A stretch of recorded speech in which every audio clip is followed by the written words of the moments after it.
पाकिस्तान को सीधासलख जवाब देवा बदल में भारत विश्व स्तर में नहीं स्वतंत्र पदक्षेप। पाकिस्तान को सीधासलख जवाब देवा बदल में भारत विश्व स्तर में नहीं स्वतंत्र पदक्षेप।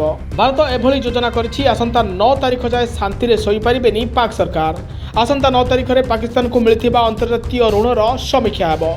भारत यह रणनीतिक पदक्षेप प्रधानमंत्री शाहबाज शरीफ और जनरल असीम मुनीर को नीत हजाई देछि। जदि भारत यह समय कौन सामरिक कार्यानुष्ठान निए किंबा पाकिस्तान को आतंकवादर प्रायोजक बोली कही अंतर्राष्ट्रीय स्तर में कणठेसा करे तेबे IMF रो प्रथम किस्ती टंका अटक जिवो। कारण यही $7 बिलियन ऋण उपरे पाकिस्तान रो आशा भरोसा रही। एबे भारत पक्षर नियाଯାଇଛି कठोर कूटनैतिक पदक्षेप। एथिरे पाकिस्तान को मिलिथिबा ऋणर पुनर्विचार करने को IMF एवं अन्य विश्व एजेंसी गुड़िक दाबी करिछि।